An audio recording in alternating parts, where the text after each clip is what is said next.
unless the clean products become price competitive, it's very difficult to create markets in wind and solar. It took almost 4 decades for that to happen. We know that we don't have this time. Welcome to Radio Davos, the podcast from the World Economic Forum that looks at the biggest challenges and how we might solve them. This week, energy. Many of the innovations we need to get us to net zero are out there. How can we get them scaled up fast enough? There's a whole slew of promising clean technologies out there that we now need to de-risk and help stand up. Only a clean technology that is actually used can help us decarbonize. We hear from members of the World Economic Forum's Advanced Energy Solutions community, which brings together innovators, investors and regulators to try to chart a way forward all around the world. If you ask the question, will India lead the energy transition momentum around the world? Yes, it will. But the solutions that we are going to develop would be more applicable for economies like India. We need to look at these global technologies, but bring them to the country in a manner that addresses the specific needs of the Indian society. From a big producer of batteries in India to a Belgian startup putting solar panels on people's homes for free. What we build is a virtual or decentralized or digital grid, so to speak, and we match production consumption. Subscribe to Radio Davos wherever you get your podcasts or visit wef.ch/podcasts, while you also find our sister programs Meet the Leader and Agenda Dialogues. I'm Robin Pomeroy at the World Economic Forum, and with a look at advanced energy solutions. Tangible actions that are today and tomorrow and next year. A lot to be done, but we need tangible action. This is Radio Davos. Welcome to Radio Davos, where this week we're talking about advanced energy solutions. And I'm joined in the studio by Jeremy Jurgens, who's a managing director of the World Economic Forum. Jeremy, how are you? Good. Great to be here with you today, Robin. Lovely to speak to you, Jeremy. Now, energy and new technology are two very important areas for the World Economic Forum, and they come together in this thing called the Advanced Energy Solutions Community. Could you tell us what that is? Yeah, that's right. I mean, if you step back, you can see that actually energy has underpowered industry since the second industrial revolution, if not earlier, and continues to be absolutely critical to every industry today. And now today we also have everything around AI and technology more broadly, which is also going to be central to every industry and every sector. The advanced energy community actually brings these two domains together and say, what are the new energy solutions that will actually help us drive a sustainable, affordable, and secure energy future? And you bring this community together actually in person. That's right. Because I conducted 3 interviews, which we're going to hear in this episode. Very different. What's quite impressive about this group is it's every imaginable kind of angle on energy. I mean, could you give us some idea of the diversity of the people who would attend a meeting like that? Yeah, so we have a range of individuals here because you may have startups that are driving new energy solutions in a specific domain. Could be in solar, in fusion, in connecting grids. Then you have policymakers who are actually important to actually understand how these new technologies are evolving and what do we need to do to make sure that the regulatory environment adapts as well. You have financiers that are actually helping fund the rollout, where we're clearly underfunded where we are today, and we'll need to put in much more capital to help drive these solutions forward. Of course, there's the expertise and knowledge that comes from the large established energy companies. And then as well, you have a broad set of consumers that are actually using these energy and these new solutions, and they're really important to bring together the right demand signals. So we try to bring all of these groups together where they might not necessarily normally meet around this specific topic, and actually understand how we can actually accelerate investment in advanced energy solutions. We're going to hear a couple of interviews from people in 1 or 2 of those niches, but the first interview we're going to listen to is Anne Mettler of Breakthrough Energy. Could you tell me something about Anne Mettler? Yeah, I mean, Anne's great. She's at Breakthrough Energy Ventures, where they're actually helping catalyze new technological solutions with capital and by looking at public-private partnerships there. And so a lot of the times we actually need to seed these new solutions, and they're looking at a broad-based sector of new technologies to help drive that. Let's hear Anne Mettler. Breakthrough Energy was founded in 2015 by Bill Gates in an effort to help stand up a new generation of clean technologies. And we're very much guided by science and innovation, and we work across the innovation cycle. So from discovery to development to deployment. So you're going out looking for new innovations. Absolutely. We believe that there's a current set of mature clean technologies, and we absolutely need these. But we also believe that we need new clean technologies that now need to be scaled, and we need to lower the cost. This is what Bill Gates likes to call the green premium. What does he mean by the green premium? The green premium is essentially the difference in price between a clean product and one that has to compete with a product that is probably cheaper because it is CO2 intensive, a polluting product. And we are working to bring down the cost differential, because unless the clean products become competitive, price competitive, it's very difficult to create markets. So if you look, for instance, in wind and solar, where we have, broadly speaking, reached price competitiveness, it took almost 4 decades for that to happen. We know that we don't have this time. So this is why this is so urgent, the reduction of the green premium. And how do you achieve that? Is that a matter of scaling up? Because I think for wind and solar, people were surprised when what seemed like suddenly this was cheaper in many cases than kind of fossil fuel energy. What needs to happen to allow things to scale up and to become cheaper? Completely. I mean, it's a process. It starts at the early stages with R&D, and then we essentially need to figure out how to quickly scale, as I said before, and bring down the cost. But it's a little bit a chicken and an egg problem, because unless it scales, the cost doesn't come down. And so generating demand for a product that is not price competitive is challenging, but it can be done, and it has been done. So if you look, for instance, in solar, in the early days of solar, Germany had a feed-in tariff, which guaranteed a certain price, and that actually helped stand up this technology. So this can be done across a whole slew of new clean technologies, and these are the kinds of models that need to be studied. The German example that you give shows the importance, I suppose, of public sector and private sector. What was happening there was those government policies were encouraging private sector companies to produce solar energy and consumers to use solar energy. Where do you see that kind of public-private partnership when it comes to the kind of energy transition?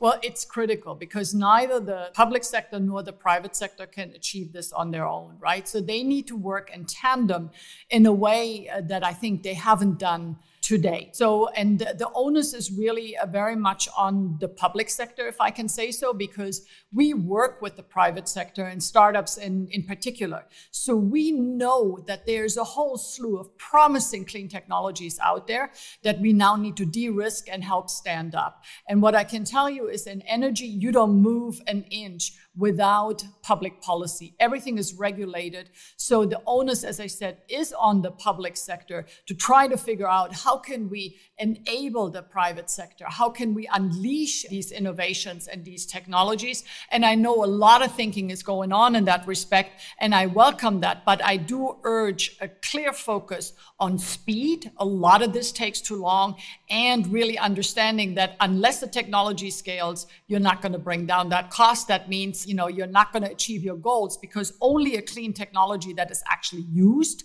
can help us decarbonize. So that's interesting what you're saying. You could have the best idea in the world. You could be an entrepreneur with a fantastic product, but no one's going to invest in that if the policy landscape isn't right for it. Exactly. And this is the perennial chicken and egg problem, right? Because for the most part, our economy still operates sort of in a regulatory and policy environment that was built for the industrial age. But we're trying to have a new industrial revolution built on clean technologies. So a lot of changes need to be brought underway, and very quickly. You're Vice President Europe, correct, for Breakthrough Energy. So maybe you can talk to the policy situation here, because we've seen in America massive policy changes with the weirdly named Inflation Reduction Act, which is actually not about inflation, but seems to be all about the energy transition. How do you compare America to Europe? And do you think things need to go faster in Europe now? Yeah. So, I mean, first of all, to say, I mean, the original leadership for climate came out of Europe, right? And also with the European Green Deal, we have a legally binding framework now that essentially is supposed to bring us to net zero. However, what I will say is, and this is becoming clear in the European context, we cannot regulate ourselves to net zero. And I think this is why the Inflation Reduction Act was actually a welcome wake-up call in Europe, because we understood that both mature and emerging clean technologies are at the heart of the energy transition. So in that sense, I actually believe that the Inflation Reduction Act is cleverly worded because A, it drives public acceptance because no one wants inflation. But secondly, I would also argue it's correctly worded because if you look at the inflation that we suffered in 2022, a lot of that was driven by the high price of energy, fossil energy. And we need to be very clear that if we want to get a grip on this, yes, we need to invest now in these emerging clean technologies, but the payoff over time will be lower inflation because a lot of these technologies actually can help bring down the cost because for wind and solar, they, as I said, they are price competitive already. Yeah, we saw that really in Europe, didn't we, with the invasion of Ukraine? Very much coincide. It wasn't the only reason for that massive jump in inflation, but it was a big one, wasn't it? So huge. I mean, there was a study out this morning that says that in Germany, at least 50% of the inflation in 2022 was driven by the price of energy. And this poses a significant policy challenges because that means that central banks, which have a mandate to keep inflation low, have limited means because they're not in charge of the price of energy. So it really poses a conundrum that I think we haven't seen today. So can you tell us anything about the trends that you're seeing or that we should be looking out for? Wind, solar energy, we've seen that come up over the past decades. Are there particular technologies or just trends in the energy transition that people should be looking at? Of course. I mean, and in general, I would always encourage a portfolio approach. So there isn't one clean technology that is sort of the silver bullet. However, we know that, especially in Europe, since we're really doubling down on solar and wind, we will need that to go hand in hand with storage because wind and solar are intermittent energy sources. So what do we do if there's no sun and there's no wind? So by definition, we need long duration energy storage. So that would be one area that I would favor. Europe has also made a really big bet on hydrogen, in particular on green hydrogen. A lot of reputation, I would say, is at stake here for Europe to really show and demonstrate it can be the leader that it has said it wants to be. I think there's a huge scope also around sustainable fuels. In aviation and shipping, we know we need new types of fuels. Also, a big one for Europe is how to decarbonize the industry sector, where we know it's particularly difficult. If you look at steel, you look at cement, you look at chemicals, those are sectors that are extremely difficult to decarbonize, but where, for instance, industrial heat, clean industrial heat can be a real solution. So we really need to zero in on the technology solutions and then need to invest in these and help scale them. But it's absolutely doable. The technologies we need are out there. It's now really a matter of bringing about the catalytic systemic change that is needed. I've just got back from an AI summit, a World Economic Forum event about artificial intelligence.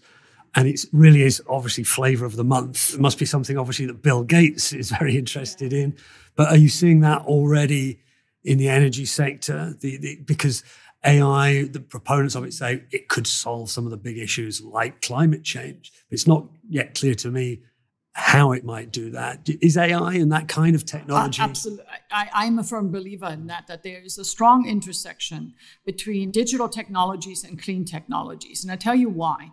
If we're looking to reduce the carbon footprint, how do you do that unless you actually have metrics? So if we were to digitize the power grid, we would have much better metrics over when is power used, who is using it. And if everyone had access to this data, including at household level, and you could aggregate that data, right, in a big data pool, you could gain very important insights. So I absolutely see the application of AI in the fight against climate change. And I actually ought to think that we double down on this, because where does the intelligence, right? Artificial intelligence, where does the intelligence come from? It comes from data. Are we collecting that data? Are we synthesizing that data? Are we trying to understand that data? I would argue no. And what I can tell you, having worked in public policy for a long time, unless you can measure it, you can't manage it. So oftentimes we are actually operating in the dark. And here we really need to bring those two communities, the AI community and the clean tech community, much closer together. You're here in the World Economic Forum in Geneva attending this Advanced Energy Solutions meeting, which is lots of companies who are innovating in energy. I mean, what's been your impression of the event? Firstly, it's like a dream come true, because if you look at people who operate at the clean technology frontier, we don't always have a chance to meet one another, especially when it's across geographies, right? Because we had fabulous colleagues from India, from Saudi Arabia, from Turkey. So extremely interesting and very necessary, because these are the people that in many ways chart the future.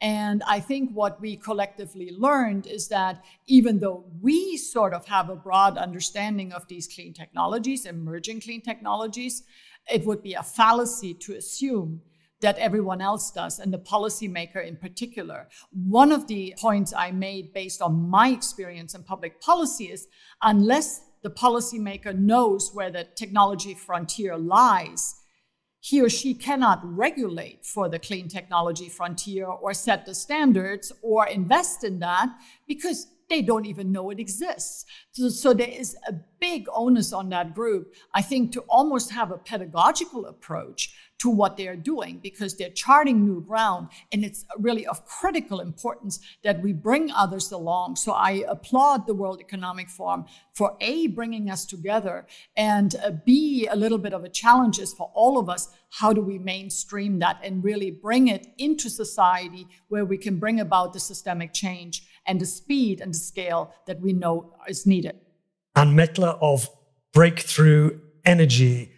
Jeremy, I think important to her is public-private partnerships, which is very much what the World Economic Forum is all about. How do you see that relationship between the private sector, the public sector, coming together on energy innovation? Yeah, that's really critical that we bring these two sectors together. Neither party can do it on their own. The public sector doesn't have necessarily the expertise, the knowledge, the capabilities. And on the private sector side, they actually need clear signals and clear roadmap of where we're going in these domains. Let's hear the second of our three interviews then. This is VK Samudrala of Amara Raja Energy and Mobility. Tell me something about him. Yeah, he's leading India's largest automotive battery and supporting capabilities company in India. And we've seen, everywhere that electrification of the transportation sector will be critical in achieving both 2030 and 2050 or 2060 objectives around carbon neutrality. Let's hear from VK Samudrala. We are about 30 plus years company in India, and we started our business in India just about the time when economic liberalization happened in 1991. Our idea was to bring the latest battery technology to the Indian market and bridge the gap between what was available at that time in India versus what's the latest technology elsewhere in the world. The timing seemed to have been perfect because the liberalization policies opened up the market. We could see the wireless telephony business growing up rapidly, and our battery product was a perfect fit for that because the telecom towers needed a battery solution that doesn't need manual attendance and maintenance on a frequent basis. Over the last 35 years, we've actually grown our business in the battery area, offered a lot of solutions both for industrial customers as well as for automotive customers.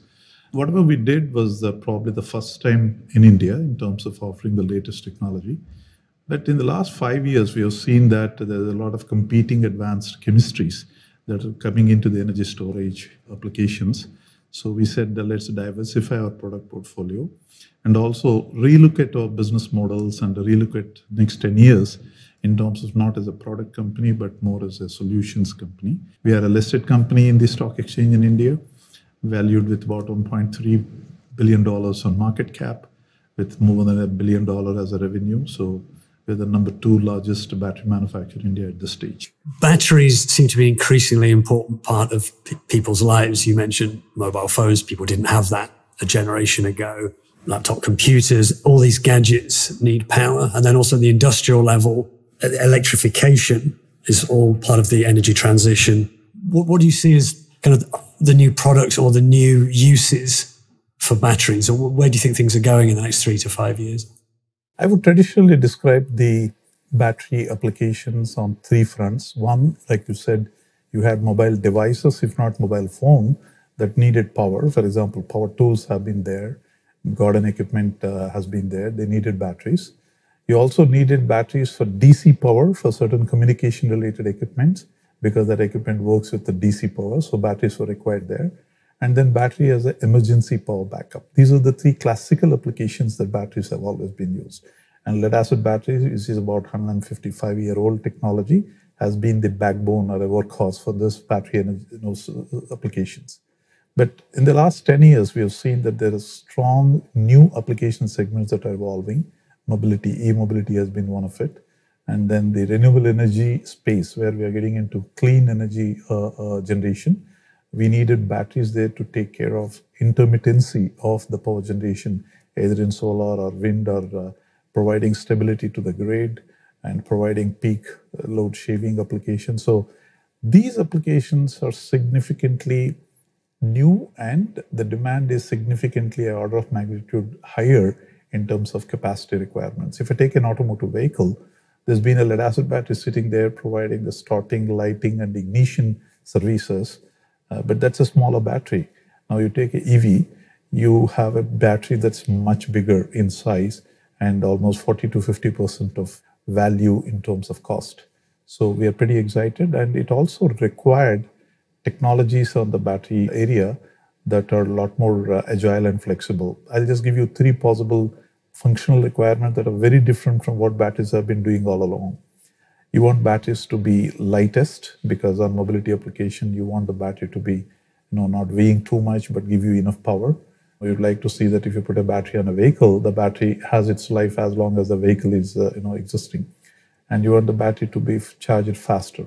So you want fast charging, long lasting, and lightweight functionality, which lead-acid cannot offer in a significant manner. So you see new chemistries coming up. Lithium family is one of the most popular right now, but I'm able to see that there are a lot more new technologies and chemistries that are evolving in the space. You're based in India. How do you see kind of the wider the energy transition happening in India? Do you think India is well placed to be some kind of a leader in the energy transition? The Indian society needs energy solutions which could be pretty unique. First, I would like to acknowledge that India has one grid for the whole country. So we have a unified grid that's delivering the electricity as a part of the energy needs. Largely coal-fired thermal power plants are the ones that produce electricity requirements for the country. And we all have oil-based energy sources for mobility and industrial applications. Now, 10 years ago, the government had a clear vision to enhance the clean energy component in the overall energy basket. And if I look at the progress that we have made as a country, I think we have done pretty well for ourselves. Today, approximately 27% of generation capacity of electrical installations are based on either solar or hybrid. As we see, by 2030, there is a clear policy by the government to get to about 500 gigawatts of renewable energy.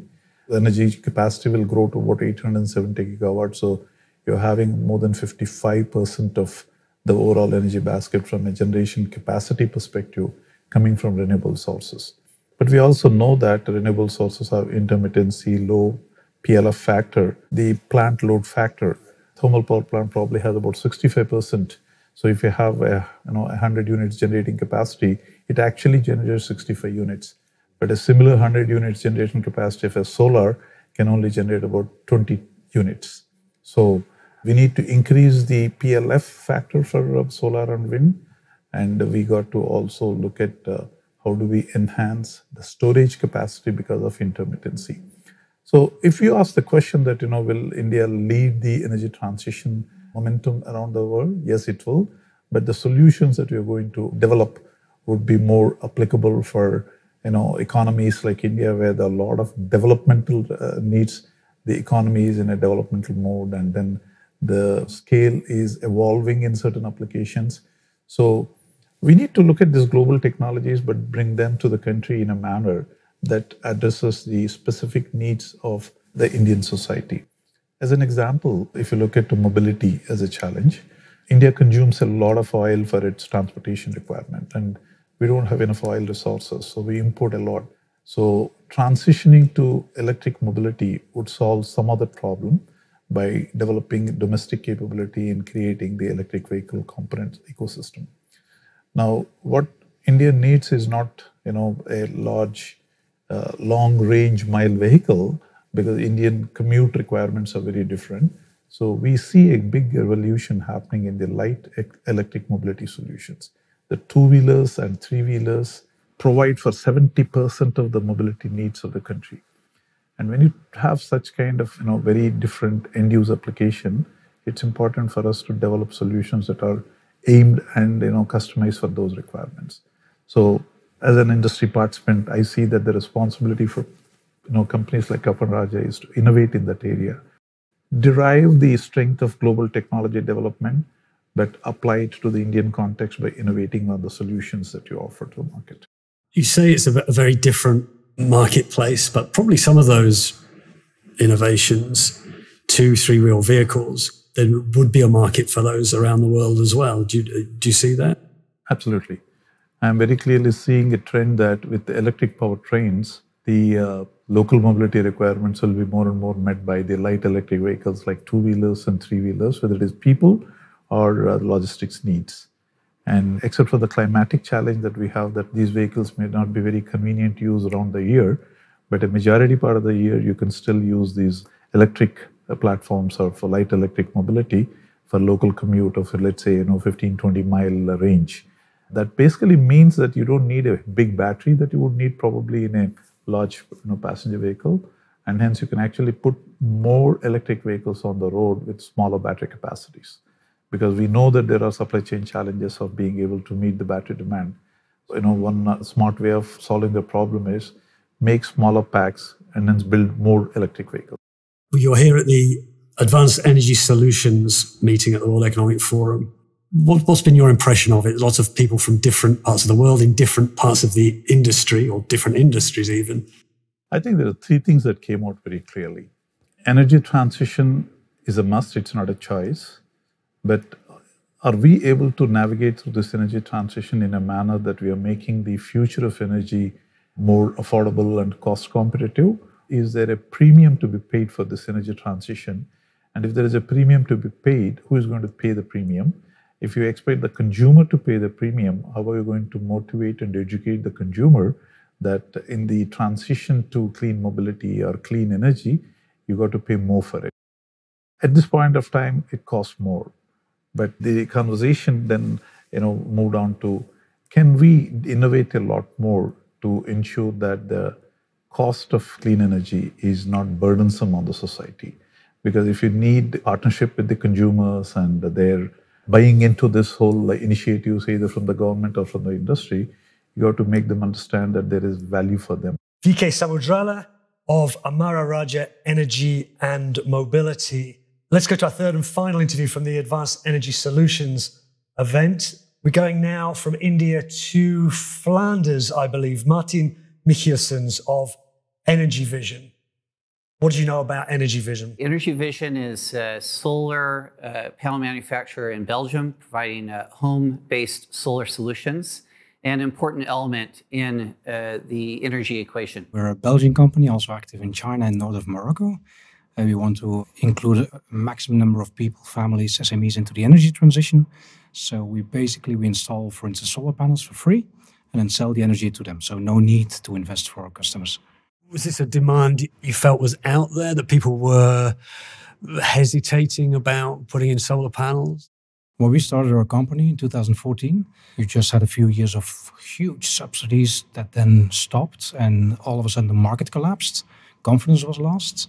And basically we said, well, the technology is mature, so we don't need the subsidies. But still, in order to get over these barriers, technical, financial barriers, let's give the advantage of the technology without the burden of the cost. And so you have the added value, but that comes with the added cost. So we want to get rid of the costs to give the value to the people. So how would it work then if I'm living in a place where you run this service, let's say in Belgium? What would I do? What would you offer me? If you would be a family or a household, we would, for instance, put solar panels on your roof. You wouldn't pay anything to us for the installation. We don't get paid by subsidies. At the end of the day, we get paid by the energy you consume. So we sell the energy at a much lower rate than the normal energy price, for 50 or 80% discount. But in general, you would only use 30 or 40% of the energy we produce. 60% goes into the grid and is lost. And that energy, we direct it towards our electric chargers and then sell it for people that charge their car. And so we have local green, cheap energy for people who charge their car. And that's how we make our profit. So by the energy you consume and you pay to us, we recover our investment. The energy we sell to the car drivers, that's how we make profit, basically. With electricity, I'm often confused because you have grids and people feed in and you're never quite sure where that electricity has been generated. So is yours, you say it's a local charging stations, are you actually kind of wired up then to these houses, or is it actually you're putting it into a grid and pulling it back off the grid? We use the grid. We use the grid indeed. So well, of course, if we sell energy to your house, we don't use the grid, it's local, but then everything else we inject into the grid and get it out and we match it. Because in general, I mean, electricity or energy sector, that's production and consumption, and both are two pillars, but both are misery, basically. In production, if we try to sell solar panels to you, you would go to a competitor, you would ask a lower price, you would negotiate with us to have a lower price, we would have to reduce our quality, so it's really misery. And at the end of the day, an installer builds and gets 3 or 4% profit and has 10 years of risks and liabilities. Misery. In consumption, it's something similar. If you're an electricity supplier, you would buy electricity from the market and sell it at a 2% margin to a customer. And then Russia enters Ukraine and prices triple. But even then, those energy suppliers don't make any profit. A lot of value gets lost in between this production and consumption. And that's what we try to match. So in production, we have a very simple model. You don't pay for solar panels, you pay for the electricity. In consumption, we direct the excess energy here towards our customers or chargers. And that allows us to have very predictable revenue streams. We know the investment costs of our installation. We know the output. We know the lifetime. So we know the cost of electricity, cheap. And we sell it here at fixed price as well. And the result is that those people, drivers or people who can't have solar panels on their roof, they have predictable energy costs. And even during the crisis, we did not increase our energy price. We kept it stable and we made a profit. And those energy suppliers that tripled their price, well, they still acted at a loss, basically. What we build is a virtual or decentralized or digital grid, so to speak, and we match production consumption while using the normal grid. That's basically what we do. And this model, is it unique to you? Is it happening around the world? I hope in 5 years from here, it happens everywhere. Today, it's quite unique. But it's really something, I mean, we ask companies to copy us. You know, we have a great business case in Flanders, in Belgium, with social houses. You know, typically social houses, so you have families who cannot afford a house. They get a house from government and they pay a lower price. Typically, those people have subsidized energy bill as well. So they pay a social tariff, so to speak. So it costs enormously to government because a social tariff means you have your energy price, social tariff versus the market price. The difference is paid by government. During the energy crisis, we're talking about billions of euros of subsidies. And those people cannot buy solar panels. First of all, very often they don't have the means, but certainly they don't own the house, so they cannot put solar panels on it. So then we step in. What we did is, it's a project called Aster. It's a very long name, but that's the abbreviation. Aster is basically saying, so we install solar panels on a social house. The family doesn't pay anything. For the energy you consume, we will charge you a price lower than the social tariff. So the family really has an incentive to use that energy because it's cheaper than the social tariff. There's zero subsidy. And at the end of the day, the government saves a lot because they don't have to intervene anymore on the social tariff. And we recover our investment. Aster recovers their investment. social families or social housing area is very happy because they pay lower prices, and government is happy because they don't have to pay the energy bill anymore. It's a model that really works. We started it 12 months ago. Today, more than 8,000 families already joined. We have an agreement for 50,000 families. But I mean, if you can do 50,000, you can do 500,000 or 5 million. So please copy that model. It's very simple. What's the big barrier that you've experienced to it? I imagine, and other discussions I've had here in this meeting, is getting the alignment with policymakers. The policy scenario has to be right. If you've got a great idea, which sounds like your idea sounds great to me, I'll have a free solar panel and cheap electricity. But if the regulatory regime isn't right, it won't work. Is that something you've struggled with? Or Definitely. In all senses. I mean, policy and innovation don't go quite well hand in glove, so to speak. For instance, we give free solar panels. Okay, but the government says either a family buys a solar installation and we get VAT, or they pay for their energy bill and we get VAT. If you give free solar panels and cheaper energy, we lose on VAT, so we have to charge you. So basically, we get charged on the free solar panels we provide. Then we have these smart meters, but they don't really read out. I mean, in Belgium, we have a huge rollout of digital smart energy meters, but in reality, it doesn't work that well. So we say, so we will sell the energy and everything else we will put towards the charges, but it's really a pain in the ass to make it work, let alone to replicate it. And for instance, in the Walloon region in Belgium, the regulation is simply not ready to implement. So we have thousands of families on our waiting list. We have to wait for a new government and new regulation. So that's definitely something troublesome. beyond Belgium, beyond Flanders then? You mentioned Morocco, and did you mention China? What are you doing in those places? We are very active in both countries. In China, we basically sell Chinese solar panels to Chinese customers, and they buy from us because we finance them and we come with European interest rates. That's how we started. We started as a very small company, 4 people, €6,200 equity, and we had a financial model, but no money.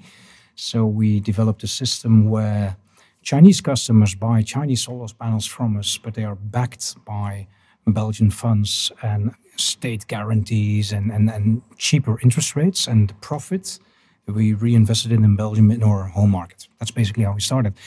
To put it simple, Chinese government said you cannot exceed a certain number of kilowatt hours because of pollution, so you have to reduce your energy spending, otherwise we triple your energy price. And then Chinese companies just calculated and said, okay, even if you triple the energy price, we still make a profit, so we just continue.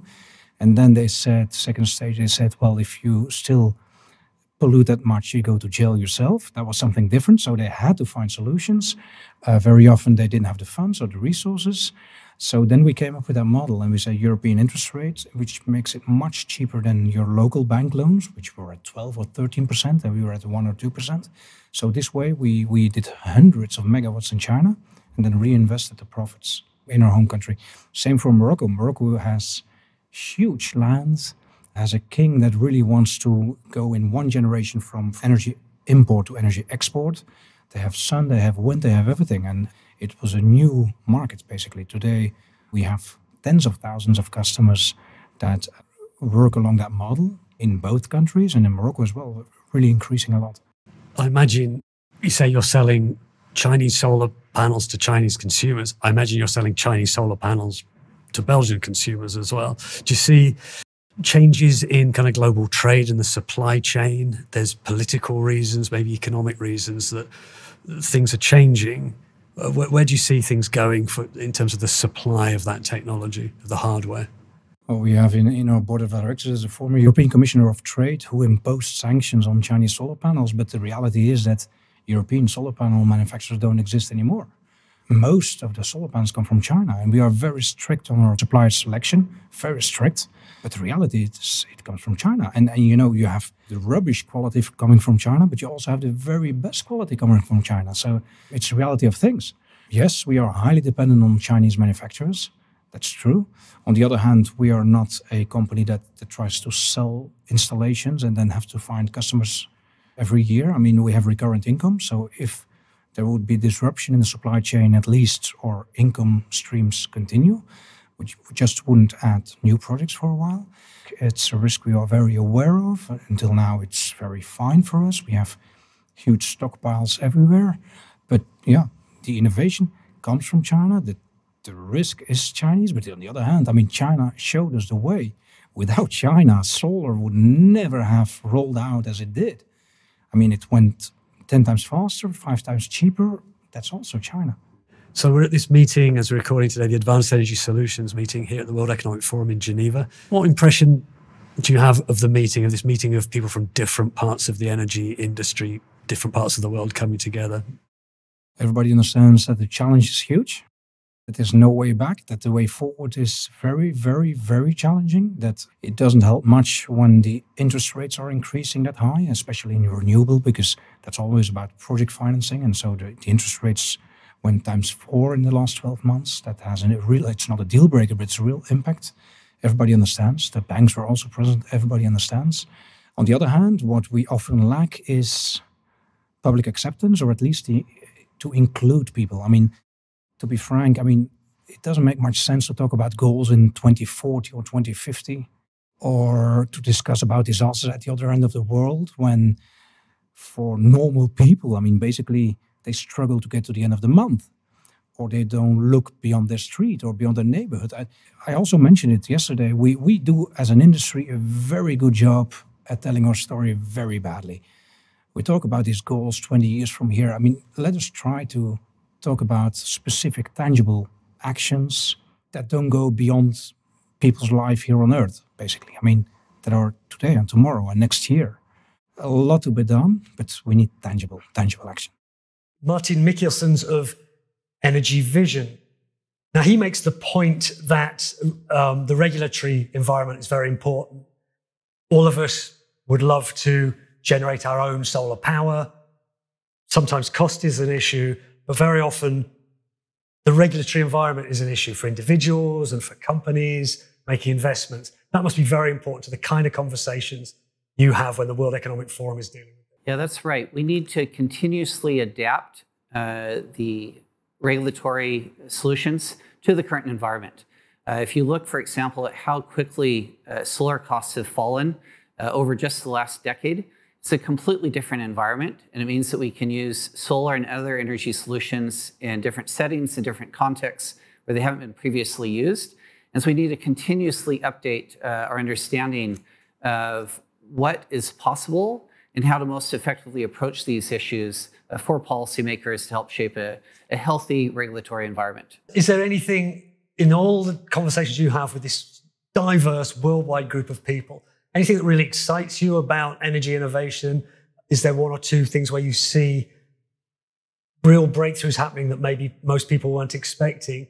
I'll also ask, and or AI, everyone's still talking about artificial intelligence.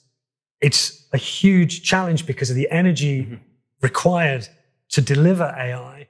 But do you see that as one of these big breakthroughs as well? Yeah, let's start with the first question. I'm extremely excited about electrification.